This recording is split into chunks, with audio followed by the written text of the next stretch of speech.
What is going on, beautiful people? Welcome to another episode of the Narcissist Code. I'm your favorite self-aware narcissist, Mr. Lee Hammock, better known as Mental Healness from TikTok, Instagram, YouTube. You know where to find me at. If this is your first time seeing my face or hearing my voice, I'm a diagnosed narcissist, and I use my platform on social media to raise awareness for NPD, get more people into therapy, and also validate the victims and survivors of said disorder. Today's episode is going to be about, how narcissistic people go against your love language. If you know anything about the 5 love languages and things like that, the 5 love languages are, this test you take online and things like that to help you see how to help your partner understand how to love you better and how to help you understand the best way for you to get love. So I was just having a good one-on-one conversation this morning and whatnot, and she brought it up. She's like, the 5 love languages. She's like, a lot of narcissistic, toxic people, they do the love languages, y'all do the love languages together, and they go against exactly what you want them to do. You know what I mean? Let's just say your love language is acts of service. Like I like when you help me around the house, when you clean up, when you cook, whatever, when you pick me up, when you go pick up when you go pick up the grocery, when you go pick up the kids, when you when you wash the dish, whatever you feel like acts of service are for you. That narcissistic or toxic person will intentionally not do that.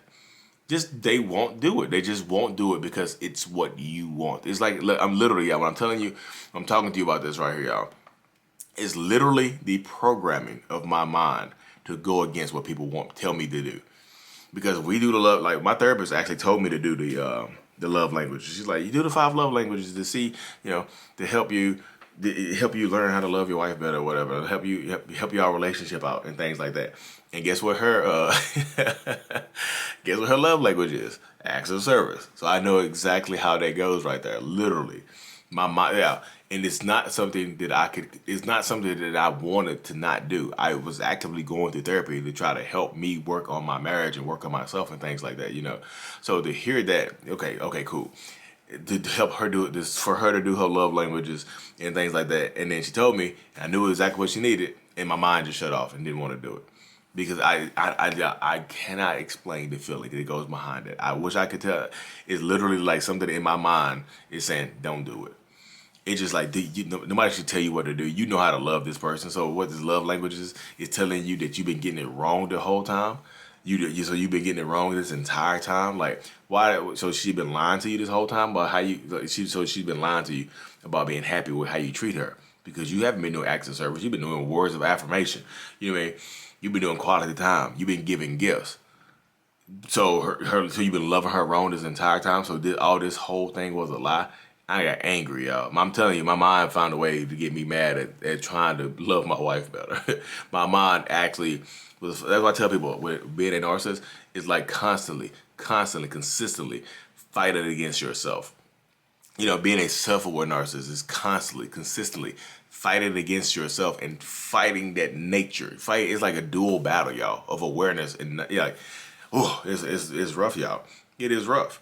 Like I said, and narcissistic people, like, literally, most narcissistic people, like myself, I know people gonna ask, like, well, Lee, you just brought up your wife's love language. What is yours?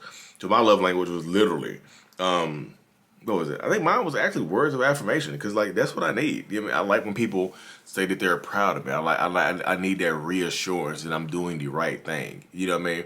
So of course, when I told my wife that, she was hyping me up all the time. But guess what? Here comes the narcissistic mindset, y'all. I felt like it was arbitrary. I felt like it was fake. Why are you trying so hard to hype me up now? Why are you, she would hype me up before, like say she was, happy, like, dang, I'm so happy you be doing this. You're working hard, that type of stuff now, but it just went into overdrive, I just like, why are you working, like, this feels fake. It feels phony, you know what I mean? So if you're dealing with a narcissist or a toxic person and you do the love languages, it feels kind of phony. It feels like I don't need it. It feels like pre-programmed love. Like, oh, so I'm not gonna. And this is the thing right here, y'all. So whatever your love language is, it's 5 love languages. So whatever your love language is, if the narcissist does do your one love language, then most of them will just say, a lot of them will say no. They won't do it regardless, and they'll start doing other stuff. If the narcissist does what you want them to do, It's going to feel phony sometimes, again, unless you're in a love bombing phase, unless they're trying to get you back, unless they done cheated on you, beat on you, or, you know, they done drove you crazy or made you sad enough to the point where you wanted to leave. Unless you're in a love bombing phase, then yeah, they'll do it very well. But if you're just regular trying to work on a relationship because you both feel unhappy or there's a disconnect there, they won't, like, they would literally do, it's gonna sound funny, they will do the 4 other love languages, not the one you want. So if you want some quality time, they will literally be flooding you with gifts, acts of service, touching all on you, and give you words of affirmation. You will not get that quality time though. They'll do that stuff. They'll do that type of stuff in passing. I'm telling y'all, the narcissistic mindset is literally a combative. I'm telling you, it's like a battlefield, y'all. So I'm competing with myself. I'm battling against myself. Like, what should I do? What I want to do? What do I need and what do I want? It's a consistent battlefield. My mind my mind is all over the place sometimes, y'all. Y'all see me sometimes, my hair get, you can kind of tell too. If y'all ever see when my hair gets really, really rough, my mind is in the battlefield. Cause I know when I get my hair done, when my hair is done and I'm fresh, you can't tell me nothing. You know you can't tell me nothing. Now I'm just joking.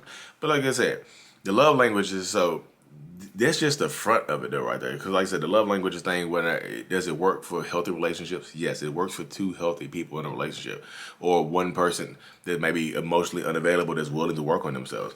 But for a narcissist, a real narcissist, you know, or a super toxic person that's not willing to work on themselves, this is just a ploy to get you. They'll use the love languages to manipulate you. Oh, you know, quality time out that now they'll take quality time to the next level and spend every waking second with you. You won't get a break. Imagine getting your cheeks clapped for 24 hours. They're not gonna stop. They tired, you tired, y'all stinking, not eating, y'all ain't drinking or eating. No, you just cheek clapping. Quality time all day. You know what I mean? It's kind of get your cheeks clapped. It's kind of all of them in one, ain't it? If you think about it, clapping cheeks is kind of like all of you. You say words of affirmation. There's plenty of physical touch. There's a gift there. You're receiving some gifts. It's quality. It could be some quality time, and then yeah, it is an act of service sometimes. I'm sorry, y'all. I crack myself up. I really crack myself up sometimes, y'all. I promise I do. But that's literally the mindset of it though, y'all. That's how it works. That's how the mindset works. That's how it flows together right there. So if you're dealing with, so this is just the front of it. This is the front end of it. The love language is just a front end of it. A lot of narcissistic people are not going to do what you want them to do just because you want them to do it. That's how the mind works sometimes, y'all. They're just going to withhold things because you want them to do it. You want them to do it. You want them to say it. They just would not do it on purpose. Like a lot of narcissists, like defiance should be a trait of narcissism. Like I feel like that should be that should be the 10th trait. It might be on. I need to look up the 9 traits because defiance might be worked into there. But you know, I know like they don't. You know, narcissists don't like authority figures and people telling them what to do. So I think that is on there. But yeah, being defiant and just pretty much being a staunch defender of not wanting to do something that, you know, anything that you want them to do. That's kind of the point right there, y'all. That's why I tell people all the time, literally all the time, y'all, that if you're dealing with a narcissist, they think the stuff that you do for them is arbitrary, especially if you're married to one of them, or if this is one of your parents or one of your kids or whatever. They think that everything you do for that person, for them, is arbitrary. Like you're supposed to do it based on your relationship. You're supposed to do these things. You know what I mean? You are. You're my husband. Or you're my wife. You're supposed to give me words of affirmation, so they mean less.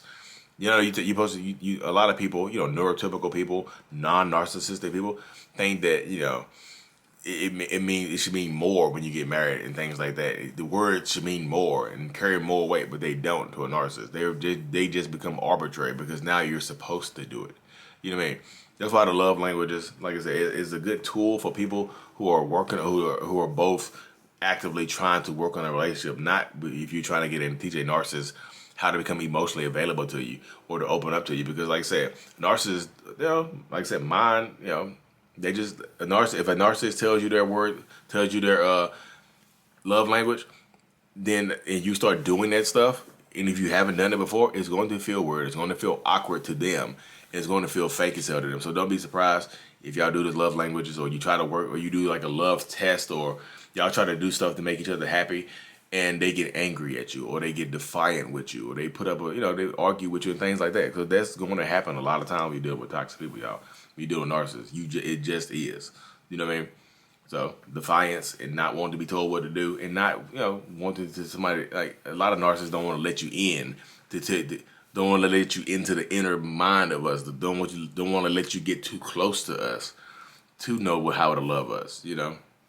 So that's also another wall to put up right there. But anyway, y'all, let me cut this thing short. I just got this idea for this video. I just want to go ahead and shoot it really quick. So shout out to the person who gave me this idea. Thank y'all so much for tuning in. Like and subscribe for more. And as always, mental illness is out. Peace.